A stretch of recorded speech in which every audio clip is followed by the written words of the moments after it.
I still think about it when I go to that dinner. Yeah, I still think about it being like on the board. I'm not sure if I've created that in my own mind, but I can still remember that day.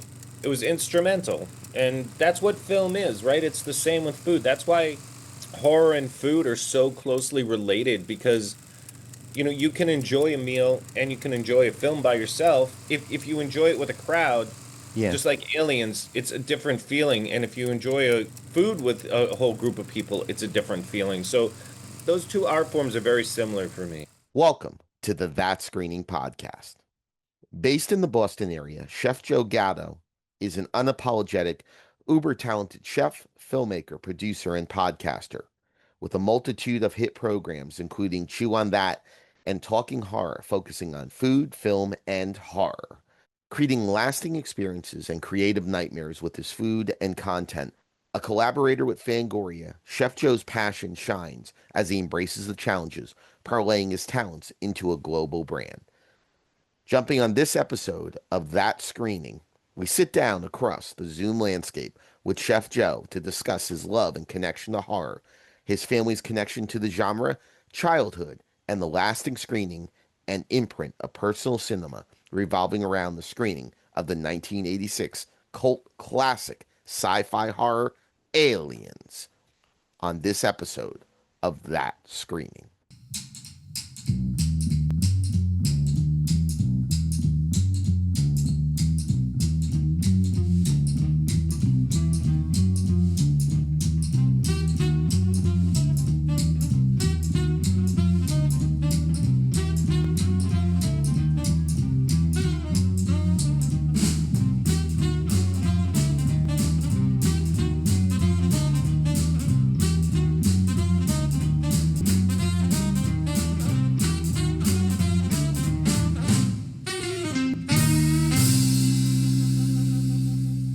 Here on the That Screening Podcast, Chef Joe Gatto. How are you, my friend? Doing great. Thanks so much for having me. I'm pumped to be here today. This is awesome. This is one of the great things about this particular podcast. Horror fans are vast, the community is amazing. We all come from different walks of life. Chef Joe, what is the film we're going to be talking about on this episode? We're going to be talking about the one, the only, James Cameron's Aliens. Yes, Aliens, my favorite of it, the one that terrified the shit out of me on an overnight watching it on like TBS. That was my first time exposure to it. And that's also one thing I love about it, Chef Joe. There's a lot of episodes where I know the people because I've been doing it for a long time. But there's also episodes where the films are ones that are connected to us. This is going back 1986. This is the sequel to a film that was very much a haunted house in space with Alien and moved more into the action, sci-fi, different kind of horror with Aliens. Where did you first see this film and what was the year? For me, this was 1986, right? This Wow. was a huge year for me, especially for film, because aside from being a chef, I'm also a horror director. I work with Right. Fangoria. So for me, going to the theater to see this, the minute the commercials came on when I was a teenager, you were all in because you got to Yeah. remember that was the golden age of cable. So Right. Alien was something that you saw all the time. And there was no cooler monster than Alien. You could watch that over and over again, and I did. That's where Fangoria came in to play with me because they had layouts and you started seeing behind the scenes how they were creating it. Right. And that's what really got me into film to the nth degree. So when Aliens came out, there was so much expectation for me. So I went to the Woburn Theaters, which is about, I still go to this day. It's Okay. about 10 minutes from my house with my friend Jamie, right? Got our popcorn, got our drink, sat down, and James Cameron just blew my face off. I love it. And one of the great things about this film, which was very different than the first one, is you also had that kind of comedic element with Bill Paxton in it, different things. It was a great balance. I mean, Cameron is a master filmmaker. He's one of the best ever to do it, but you had that balance to it. So you went with your friend. You went in there. You went in as a fan, someone who had high expectations, someone who saw it. Was Fango and the TV, that was the first time that you really got a feel of what this film was going to be like before you went into it?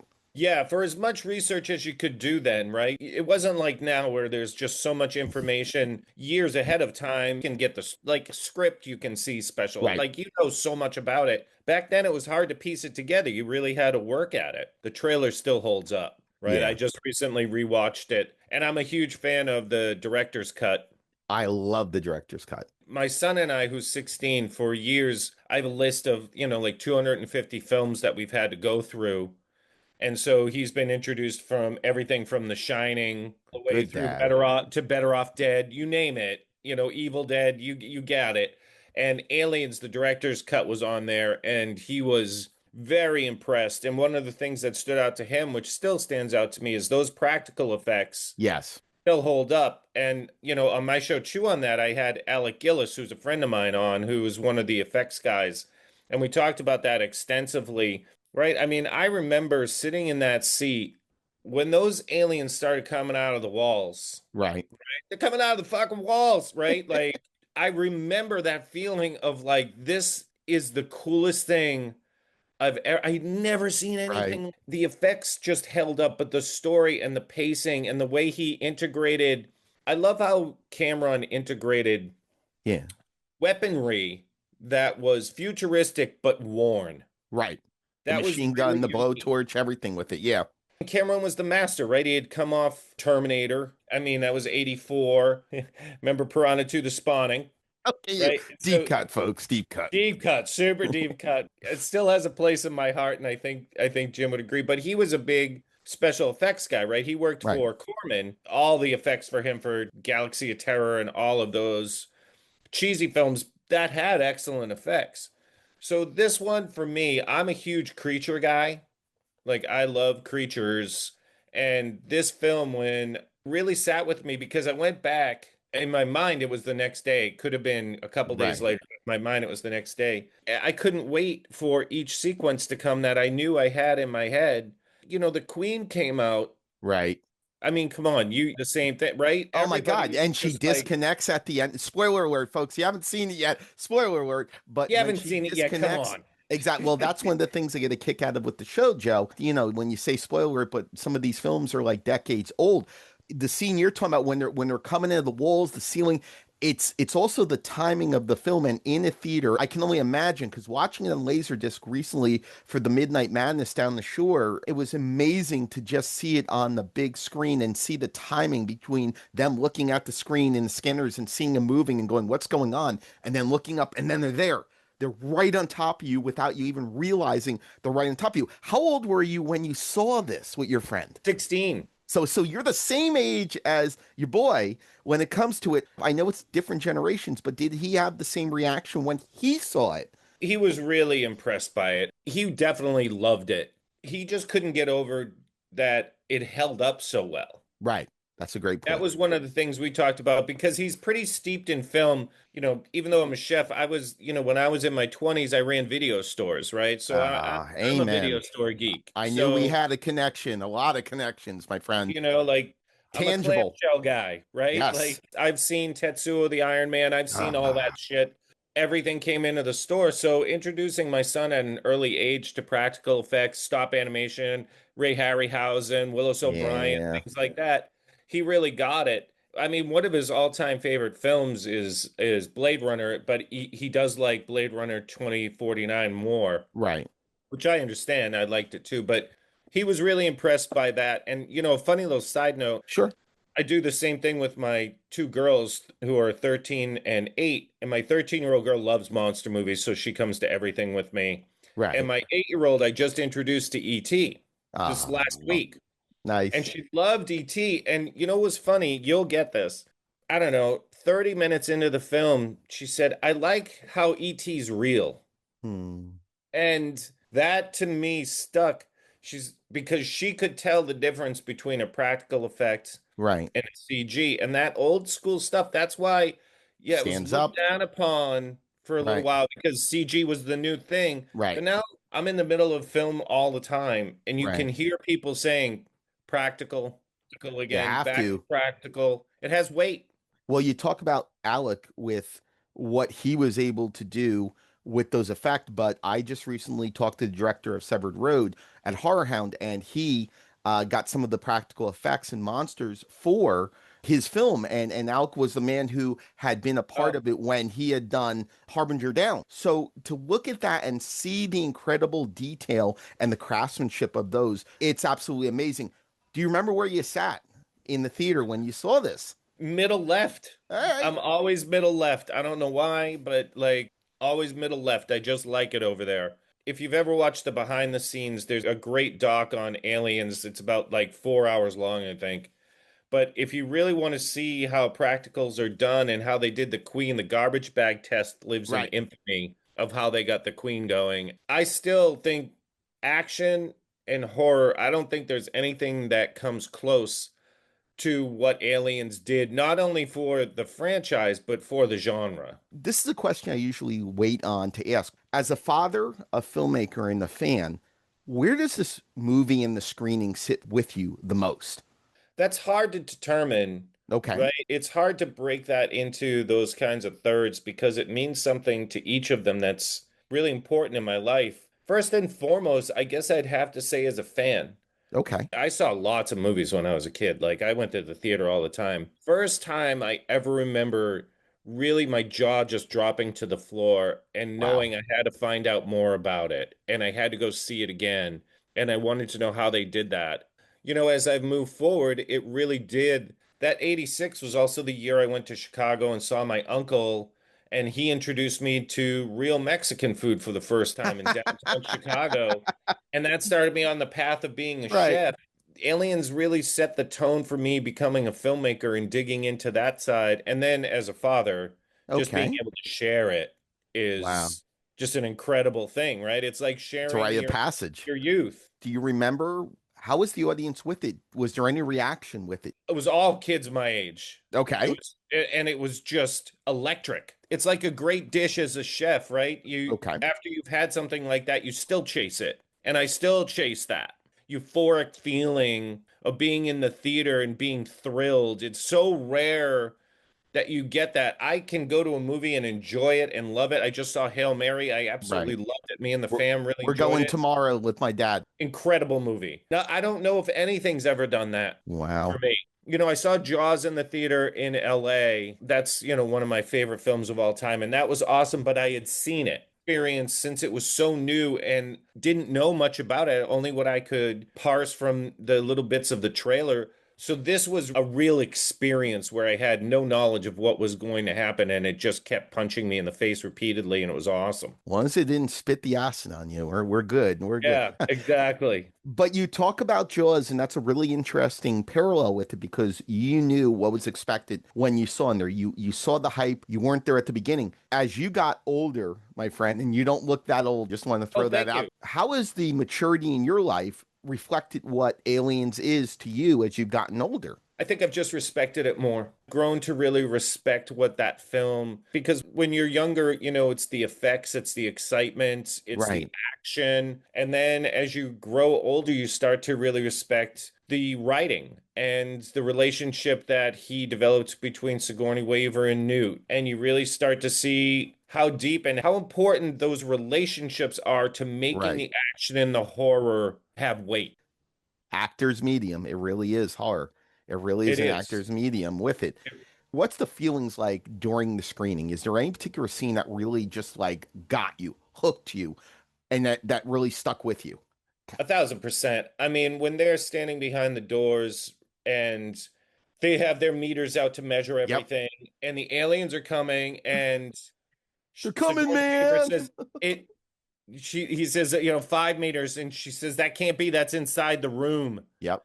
When Bean goes up and flashes that light Yep. down, and they're all crawling, and all hell breaks loose, has to be one of the greatest action sequences still to this day that I've ever seen. It holds up. It was like a perfect meal. It was like a piece of music. It was just so well orchestrated, and I think Cameron was on top of his game from a directorial style, from a shot selection, from the look, the reds and the blues and the flashes, it just really all came together and the editing was incredible. Do you have any conversations with your friend afterwards? Geez, if we did, I don't remember them.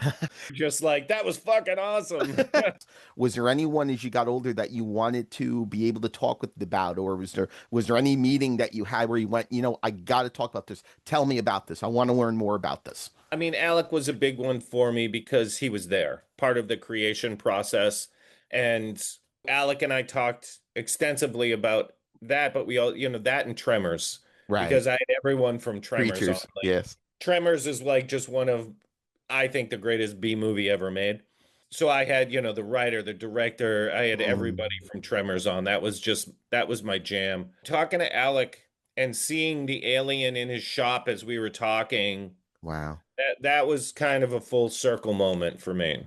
Why is this movie so important, Chef? Why is Aliens so important? Well, it was a foundational piece of my youth, and it really did have part of what became a huge change in my life. I found a career path with it. I found something that was beyond just love of it, that it was something I realized I could do and that I wanted to be involved in and that I wanted to know more about. So it really changed the course of my life Wow. because after that, college wasn't for me. I knew that. And I moved to California and started making films, and that was a huge piece of it. That really influenced me of that was something that I wanted to do and that's something that I wanted to explore. That and food just they happen to simultaneously be in 86, but yeah, that movie changed my life. It's just one of those things that will never go away. It's like luggage. You just don't get rid of it, right? Like you just stuck with it forever. When you walk into that theater, do you still have flashbacks from that screening? I still think about it when I go to that dinner. Oh, Yeah, I still think about it being like on the board. I'm not sure if I've created that in my own mind, but I can still remember that day.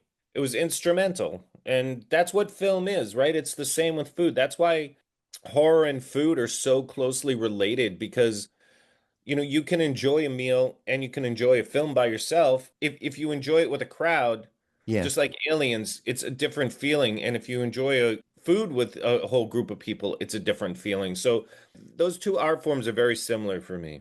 So have you seen Aliens since then in the theater? Yeah, I have. So the crowd reaction as you've gotten older, your understanding of it as you've gotten older as a filmmaker, as well as a chef, as an artist, let's just say an artist to bring the two mediums together. How have the crowds been going to other screenings of it? That's a funny question. I never really thought about that. But the crowds are always, they're anticipatory of the moment Right, because they know the moment is coming. So, that can't be that's inside the room. You can feel everybody. right. That's why they're there, right? They're ready for it. So it's still fantastic feeling wise, but there's not that surprise Yeah. of that first time in the theater when you're literally like, what is happening? Mm. Like, get out of there. Like, holy shit. And then, the big cheer from the crowd when Paul Reiser gets it. Right, exactly. I remember seeing an interview with Reiser, and he was sitting next to his mom at the premiere, and she started cheering and clapping when he got killed. And he was like, Mom, Chef Joe, thank you so much for taking the thank you for time having me. here on the That Screening podcast and chew on that. Check out the podcast. I don't think I need to say that because, my friend, people love what you do on so many levels. And I'm so thankful that you took the time and that we connected on social media. And now, even more, seeing your smiling face, which is one of the reasons why I do this. Top five Massachusetts screening. This is number one. Wow. Absolutely. I don't think anything could move it. It's Red Sox winning the World Series. It just will never, I don't think it could be displaced. I just can't imagine something ever being that instrumental and powerful in my life. It really did. It still means a ton to me, and that's why I picked it. So you brought up your kids earlier in the conversation. Have you had a screening of it doesn't have to be a horror film, but just a film screening in general, where you went in and your kids, your son, your daughters had that reaction you had when you were 16 watching Aliens? I remember when we went and saw Infinity War. Ah, yes. And my kids, well, my son, really, we had been going to all the Marvel movies since 2014, and he was what, 5 then. when we got to that and it was the culmination of all of those films and they're fighting Thanos and Star-Lord's giving him the finger as son's visceral reaction to what was happening and seeing it Wow. unfold and knowing that this was going to be something that was indelible for him for the rest of his life. I love that. I love it. That's why this is personal cinema. Finish it with this question. Give me one word for that screening in 1986 of Aliens and why. Oh man, balls. Because it was just the balls, man. I'll never forget that. That was it for me. That changed my life. It is the best moment for me.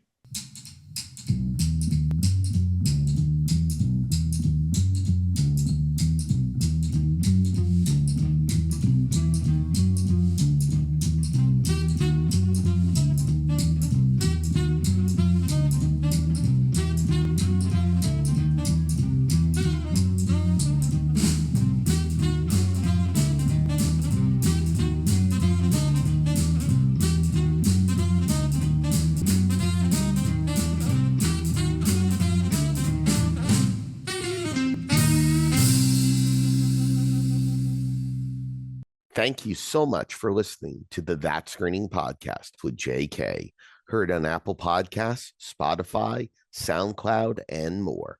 Find That Screening Podcast on social media platforms such as Instagram and Facebook, along with the official website for JK on Wix.com. Make sure to like us, share new episodes, rate us, and listen in to all the content coming from Horror Happens Radio Presents.